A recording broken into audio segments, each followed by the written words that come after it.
नमस्कार, Sridevi classes YouTube channel पर एक बार फिर आपका स्वागत है। हमारी प्लेलिस्ट ग्रिड सबस्टेशन और इलेक्ट्रिकल पावर सिस्टम में आज समझते हैं शंट कैपेसिटर बैंक के बारे में और जानते हैं जीएसएस में ट्रांसफार्मर की एलटी साइड पर लगी हुई shunt capacitor bank power system की रिएक्टिव पावर डिमांड को मैच करके हमारी वोल्टेज रेगुलेशन की प्रॉब्लम को भी सॉल्व करती है और सिस्टम में लॉसेस कम करके एफिशिएंसी कैसे इंप्रूव करती है। आज की वीडियो लेसन शुरू करने से पहले ये जानना जरूरी है कि हम अपनी सारी स्टडी वीडियोस की नोट्स को पीपीटी के रूप में वीडियो डिस्क्रिप्शन की एक लिंक में आपको प्रोवाइड करते हैं, जिनकी मदद से आप अपनी स्टडीज को और इंप्रूव कर सकते हैं। तो शुरू करते हैं आज की स्टडी। शंट कैपेसिटर बैंक्स को हमारे पावर ट्रांसमिशन और डिस्ट्रीब्यूशन सिस्टम्स में कुछ सेलेक्टेड ग्रिड सबस्टेशंस पे हम इस्तेमाल करते हैं ताकि हमारे सिस्टम का पावर फैक्टर इंप्रूव हो जाए,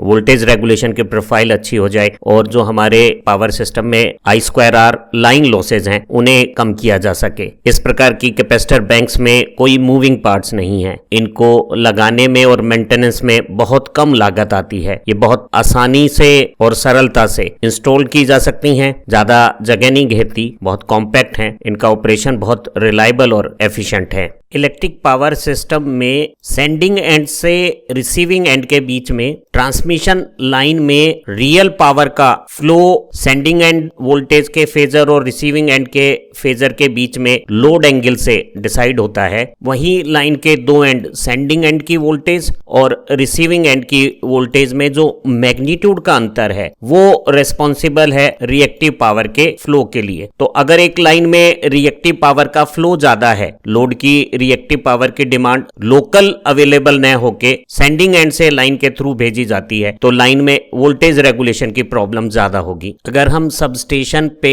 शंट कैपेसिटर बैंक को इंस्टॉल करके लोड की जो इंडक्टिव रिएक्टिव पावर डिमांड है उसे कैपेसिटिव रिएक्टिव पावर जनरेट कर अगर कंपनसेट कर देते हैं और हमारी नेट रिएक्टिव पावर डिमांड अगर कम हो जाती है, तो लाइन में सेंडिंग और रिसीविंग एंड के बीच में वोल्टेज का वेरिएशन रेगुलेशन कम किया जा सकता है। इस प्रकार रिएक्टिव पावर के कंपनसेशन से सेम रियल पावर के लिए हमारी एपरेंट पावर की नीड कम हो जाती है। पावर सिस्टम का पावर फैक्टर सुधर जाता है। रिएक्टिव पावर की डिमांड कम होने से लाइन में वोल्टेज के लेवल्स सेंडिंग से रिसीविंग एंड तक फ्लैट हो जाते हैं। पावर फैक्टर सुधरने से हमारी लाइन में आगे करंट कम हो जाएगा, क्योंकि करंट और लॉसेस में रिलेशनशिप है। तो पावर फैक्टर सुधरने से लाइन करंट कम होने से ट्रांसमिशन लाइन में I2R कॉपर लॉसेस भी कम हो जाएंगे। अर्थात शंट कैपेसिटर बैंक की इंस्टॉलेशंस एक ऐसा डिमांड साइड एनर्जी मैनेजमेंट है जो बिना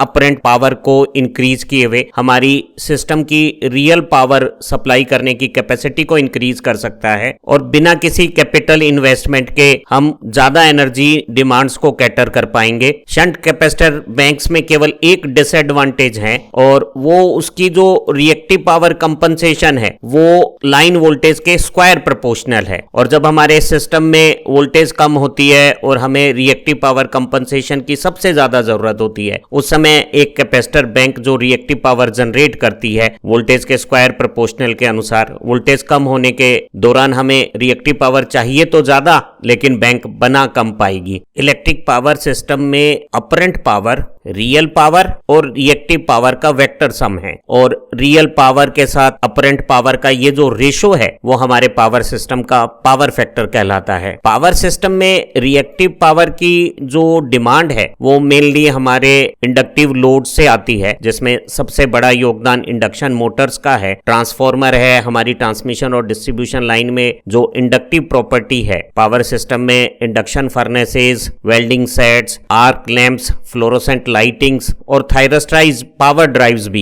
इंडक्टिव रिएक्टिव पावर की डिमांड करती है। हम इंडक्टिव रिएक्टिव पावर को कैपेसिटर बैंक की मदद से कंपनसेट करके घटा सकते हैं। शंट कैपेसिटर बैंक की मदद से ओरिजिनल इंडक्टिव रिएक्टिव पावर को जब हम कंपनसेट कर देते हैं और रिएक्टिव पावर की डिमांड कम हो जाती है, तो सेम रियल पावर के लिए अपरेंट पावर की रिक्वायरमेंट कम होने से हमारा हमारा पावर फैक्टर सुधर जाता है। और जब ट्रांसमिशन लाइन को रिएक्टिव पावर सप्लाई नहीं करनी पड़ेगी तो उसकी वोल्टेज रेगुलेशन की प्रॉब्लम्स भी कम हो जाती है। पावर सिस्टम में पावर फैक्टर इंप्रूव होने पर सेम रियल पावर के लिए लाइन का करंट कम हो जाता है और लॉसेज करंट के स्क्वायर प्रोपोर्शनल होने के कारण जब हम रिएक्टिव पावर कंपनसेशन करके पावर फैक्टर सुधारते हैं तो हम लाइन में लॉसेज भी कम कर लेते हैं। तो हम कह सकते हैं कि शंट कैपेसिटर बैंक है वो जब रिएक्टिव पावर का कंपनसेशन करती है, पावर फैक्टर सुधारती है, तो हमें बहुत सारे लाभ होते हैं। हमारे लाइन करंट और लाइन में कॉपर लॉसेज कम हो जाते हैं, लोड के एंड पे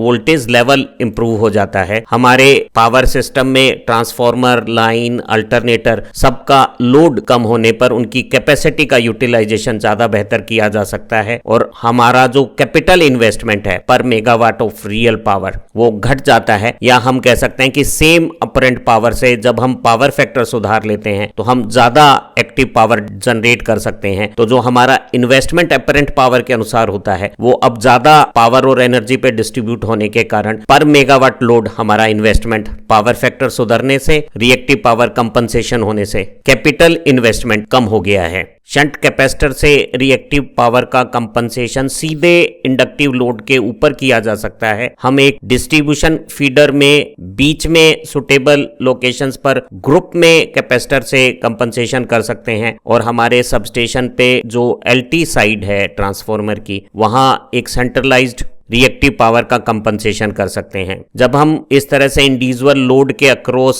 डिस्ट्रीब्यूटेड कैपेसिटर से रिएक्टिव पावर का कंपनसेशन करते हैं तो ये हमारी डिस्ट्रीब्यूशन फीडर में भी लाइन करंट को घटा के लॉसेस को कम कर देता है। एक यूनिफॉर्म लोडेड फीडर में एक बेहतर अप्रोच हो सकती है वोल्टेज रेगुलेशन के लिए कि हम फीडर की 2/3 पोजीशंस पर टोटल रिएक्टिव पावर का 2/3 अमाउंट का कैपेसिटर कंपनसेशन कर दें ताकि पूरे फीडर में वोल्टेज रेगुलेशन बेहतरीन हो जाए। जब इंडिविजुअल लोड के लेवल पे कंपनसेशन संभव नहीं है तो यूटिलिटी कंपनी के लिए जरूरी हो जाता है कि वो सबस्टेशन पे सेंट्रलाइज्ड रिएक्टिव पावर का कंपनसेशन करे। ध्यान रहे जब हम सबस्टेशन पे कंपनसेशन करते हैं तो सबस्टेशन से आगे हमारा जो प्राइमरी डिस्ट्रीब्यूशन है या हमारे ट्रांसमिशन सिस्टम्स हैं उसमें तो हम लाइन लॉसेस को सुधार सकते हैं, लेकिन हमारे फीडर में क्योंकि रिएक्टिव पावर अभी भी फ्लो कर रही है तो इसमें लाइन लॉसेस भी ज्यादा होंगे और वोल्टेज ड्रॉप्स की भी प्रॉब्लम्स रहेगी। पावर सप्लाई यूटिलिटी की रिक्वायरमेंट है और हमारे इंटीग्रेटेड ग्रिड का ये कोड है कि हम रिएक्टिव पावर को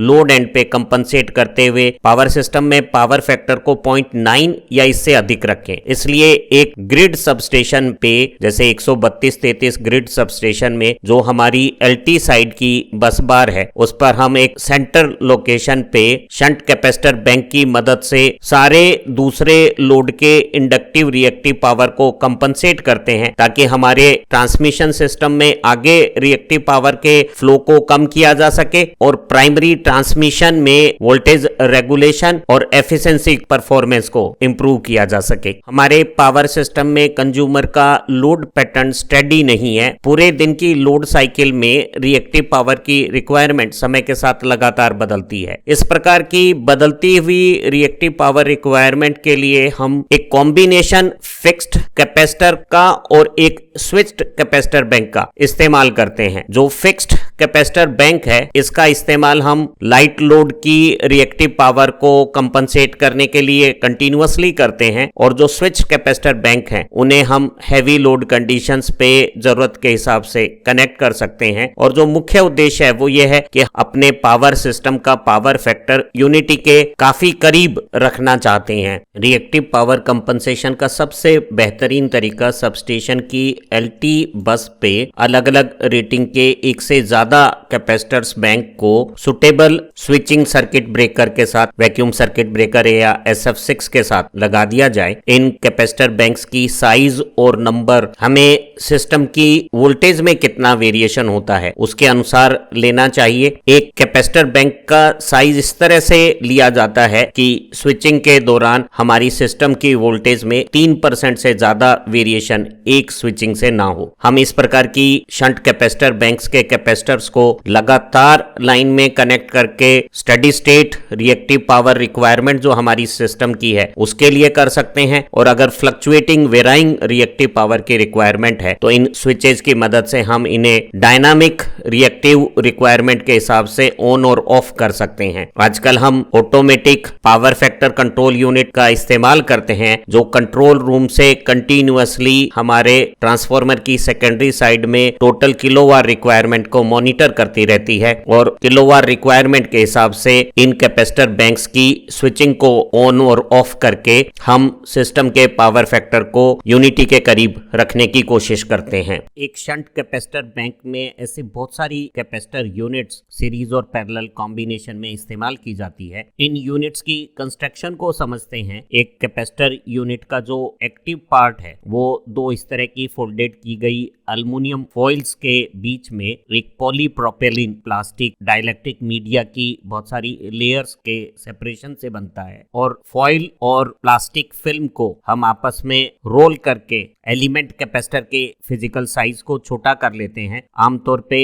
हमारी फॉइल और जो फिल्म है उसके typical sizes 314 mm by 508 mm होता है, और जो थिकनेस हम इंडिविजुअल प्लास्टिक प्रोपेलिन डाइलेक्ट्रिक की लेते हैं वो 15 से 36 माइक्रोन की होती है, जिसकी हम 3 या ज्यादा लेयर्स दो एल्युमिनियम फॉइल्स के बीच में हम लगा देते हैं। ऐसे जो एलिमेंट्स हैं उन्हें हम एक रैपिंग पेपर में रैप करके एक मेटल कंटेनर के अंदर स्टैक कर देते हैं, और इनके कनेक्शन सीरीज और पैरेलल में रिक्वायर्ड वोल्टेज और कैपेसिटेंस रेटिंग के हिसाब से करके बाहर टर्मिनल्स पे बुशिंग्स पे इनके कनेक्शन ले लिए जाते हैं। कैपेसिटर एलिमेंट के पॉलीप्रोपेलिन डाइलेक्ट्रिक को वैक्यूम कंडीशंस में स्पेसिफाइड टेम्परेचर पे लगातार 3 दिनों तक सुखाया जाता है ताकि उसमें सभी प्रकार की मॉइस्चर और वोलेटाइल मटेरियल्स बाहर आ जाएं। अब इसे वैक्यूम कंडीशंस बनाते हुए एक सिंथेटिक बायोडिग्रेडेबल बहुत ज्यादा इंसुलेटिंग स्ट्रेंथ का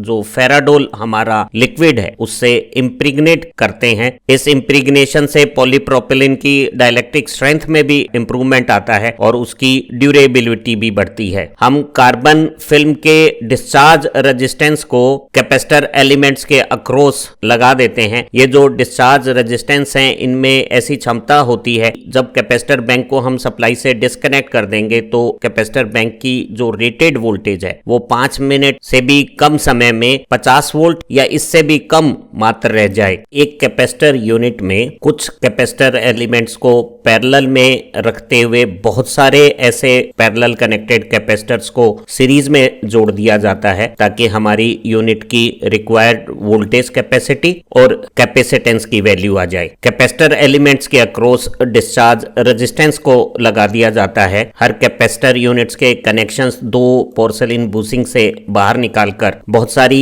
सिमिलर इसी प्रकार की यूनिट्स को हम रिक्वायर्ड नंबर में पैरेलल और सीरीज जोड़कर रिक्वायर्ड वोल्टेज कैपेसिटी और रिएक्टिव पावर कैपेबिलिटीज जनरेट करते हैं। एक हाई वोल्टेज एप्लीकेशंस में जब बहुत सारी ऐसी यूनिट्स को हम सीरीज और पैरेलल कॉम्बिनेशंस में जोड़ लेते हैं तो हम एक बड़ी वाइड वोल्टेज रेंज में भी कैपेसिटर बैंक्स को डिजाइन कर सकते हैं जो बहुत कम 216 वोल्ट से लेके 25 किलो वोल्ट तक की क्षमता की हो सकती है, जिसे हम 33 केवी में स्टार कनेक्टेड इस्तेमाल कर सकते हैं। इसी तरह से हम जो रिएक्टिव पावर रेटिंग्स हैं एक शंट कैपेसिटर बैंक्स की वो बहुत कम तो 2.5 किलोवाट से 3 फेज की टोटल 800 किलोवाट तक की रिएक्टिव पावर रेटिंग्स हम जनरेट कर सकते हैं। एक कैपेसिटर यूनिट को अगर हम उसकी क्षमता से ज्यादा वोल्टेज या करंट्स पे इस्तेमाल करेंगे तो वो फेल हो सकती है और उनकी जो ऑपरेटिंग कंडीशंस हैं वो समय से पहले खत्म हो सकती हैं। एक कैपेसिटर यूनिट्स में ऐसे फेलर के समय हमारे मेटल और डाइलेक्ट्रिक के जो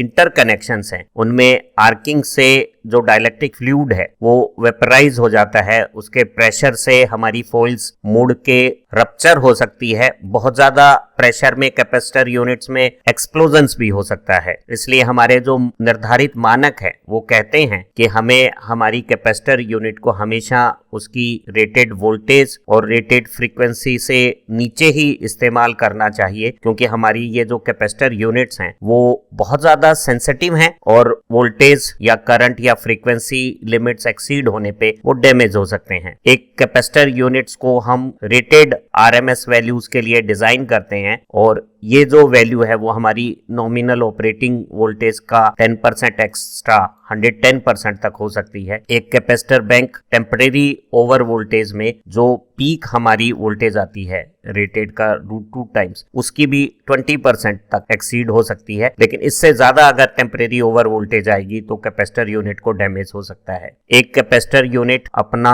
रेटेड करंट का 135% करंट भी नॉमिनली कैरी कर सकती है। तो एक कैपेसिटर यूनिट की धारा क्षमता उसकी रेटेड करंट से 35% एक्सेस तक हो सकती है। हमारी कैपेसिटर बैंक यूनिट्स हैं उनमें लॉसेस कम होने चाहिए और सभी तरह के लॉसेस फ्यूजेज में, डिस्चार्ज रजिस्टर में और ट्रांजिएंट करंट के इनरश को रोकने के लिए जो सीरीज रिएक्टर्स लगाएंगे उन सब में जो टोटल लॉस हैं वो 0.2 वॉट पर किलोवाट से ज्यादा नहीं होनी चाहिए। आशा है आज की इस वीडियो से आपको शंट कैपेसिटर बैंक की बेसिक्स के बारे में जानकारी मिली होगी। इसी श्रृंखला की हमारी एक दूसरी वीडियो में आप शंट कैपेसिटर बैंक्स के पावर सिस्टम में कनेक्शंस और प्रोटेक्शंस के बारे में जान सकते हैं। हमारी ग्रिड सबस्टेशन की प्लेलिस्ट की दूसरी वीडियो से आपकी प्रैक्टिकल समझ सुधरेगी और हमारी सभी प्लेलिस्ट में आपको बहुत अच्छी एकेडमिक इंफॉर्मेशन मिलेगी। आप basic electronics, circuit theory, power electronics, power system playlist में भी उपयोगी वीडियो पा सकते हैं और उनकी मदद से